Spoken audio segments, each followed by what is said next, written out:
Welcome back, racing fans, to Bathurst Diecast Racing. The weather is overcast today, which isn't really good. Hopefully there's no rain coming along to the mountain. Well, the rain does certainly stir it up a bit and makes it a little bit slippery out there, but we're at Mount Panorama with a bit of the team missing from Bathurst. That'll be fixed very shortly. And we are in the last race before the start of the semi-finals, and we have the V8 supercars roaring again at Bathurst. Take it away, Harry. Thanks, Larry. We got the Holden Commodore. The driver is Jamie Whincup, weighing at 47 grams. He's number one, and that's why I'm going for him. There you go. Well, he says Whincup. It's pretty inevitable sometimes, isn't it? We got another Commodore. It's the Shane Van Gisbergen, number 97, and he comes in at 49 grams. Then we got another Holden Commodore. The driver is James Courtney, 50 grams, number 22. It'd be almost as if I'm a fan of Commodores, but we've got the legend himself, Craig Lowndes, the 888, comes in at 54 grams, and that is my choice. Go, Craig! So we got all Commodores here. All V8s, all ready to go. They are spectacular looking vehicles, all being wheel swap new bases because Beyonte don't make cars you can play with. Well, let's check the track weight today. The track temperature is 87 degrees Fahrenheit and 30.7 degrees Celsius. Oh, 31.2 degrees Celsius, actually. Yeah, well, it's surprising with the overcast conditions, but this is beautiful sunny Queensland Bathurst. But let's get on and see how hot this racing gets. Let's go. It's gonna be a bit hot. Whoa. They are absolutely roaring up Mountain Straight. Fairly even looking so far between all these magnificent beasts. I've actually just realised how hard this is going to call, because we won't know who's in the lead because they're all the same. But I think it's James Courtney was in pole position out the front. Oh, a bit of a wild swing. Who's coming in close behind him? Somebody. I think that's Whincup who's pulled up. Oh, Whincup, come on. We got... That must have been Shane Van Gisbergen going for a bit of slide across the line. Let's go to the overhead cam. We're going to have to keep an eye on this, Harry. We certainly will, Larry. It's very hard to choose, to see who was who in these kind of conditions. Who was who in the zoo, but that is Courtney going across the line with Shane Van Gisbergen. Very close behind. Everybody's having a bit of a shake-up through underneath the tyre there. And Jamie just turns straight into the wall. And that's not looking good, Harry. No, it isn't, Larry. They'll have to... The mechanics will not be happy with that. No. He just stalled out. And Shane Van Gisbergen going for the big swing and a miss across the line. And so does Craig. Strange that both of those two white cars did exactly the same thing. But the last lap race times, James Courtney with a 9:04, Shane with a 9:09. Doesn't really matter about third. And Courtney's on 5, Giz is on 4, Lowndes on 3, Jamie's on 1. Listen to the sound of that. They're absolutely just roaring. Really quick. Oh, someone's getting sideways through there as well. I would say that probably would have been Jamie. Oh, I think that was Jamie having a big endo. That was. Oh, poor fella. So that means Courtney has got out in the lead at some stage because he started in second from pole. Jamie's coming down backwards. I think it's Courtney again. I don't think this is Jamie's day. No, it looks like Giz in second. I think the weather did it to him.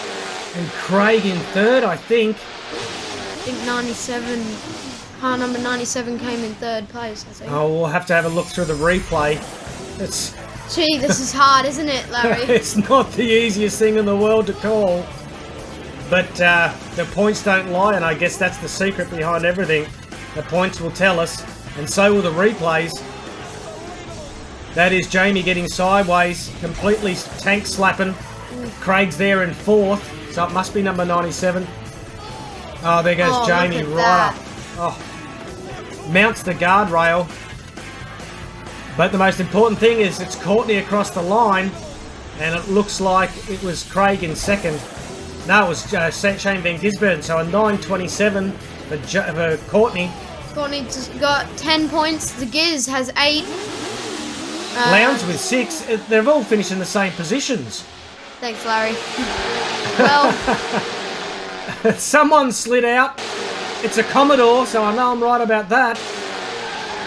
Oh, getting a bit of a wiggle sideways there, coming down through the Forest Elbow. Oh, listen to those things roar. It's nothing better than the sound of a V8 pumping away.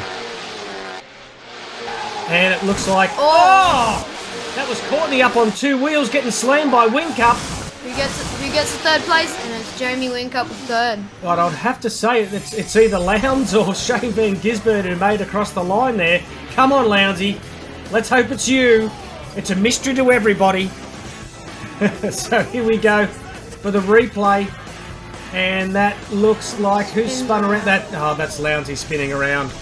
He's lost it in the entrance. Oh, look at that nose lift there, getting all sloppy and bouncy, and then gets pelted right in the rear end by Mr. Whincup. But it is Shane Van Gisbergen. That's really unusual for him to be winning. He's gone across the line in 9:02. Courtney in 11:12. Whincup in 11:17. So that means it was Lowndes who didn't make it. Courtney with 14 points to Giz with 13. It's very, very tight at the top. Well, look at that move on the outside. That was Courtney, I think, overtaking. Would have been Shane Van Gisbergen up Mountain Straight. He blocks him. Oh. Whincup blocks everyone. Oh no. Oh. Well, we know what that means. You know who's winning? Oh. Courtney doesn't even need to bother to finish. He's done a little celebratory slide.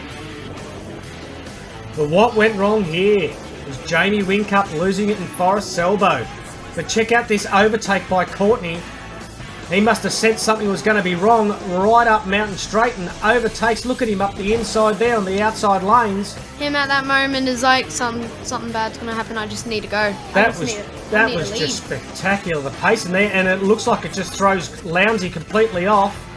Whincup just blocking everyone, and he even stalls out himself as well. Yeah, getting it sideways, and just becomes a rolling roadblock. Unbelievable.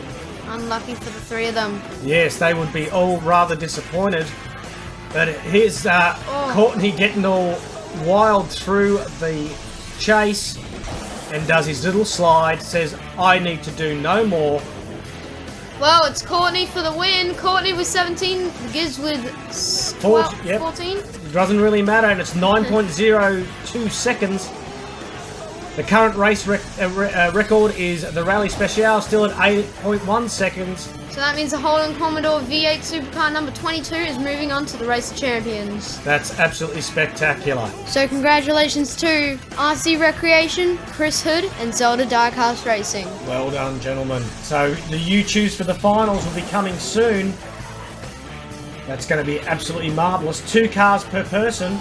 Those will be your choices. And if you win, that will be yours for the rest of this season. You can obviously support other races that you want. And we'll just play it by ear because we're not playing for sheep stations. Alright guys, it's been spectacular. Sorry for the miscalling with the cars. It wasn't the easiest thing in the world to do, was it, Harry? No, it wasn't Larry at all. Ah well. But anyway, let's try and find out who's going to be the next King of the Mountain. Well, my name's Harry. And my name's Larry. And you've been watching Bathurst Diecast Racing.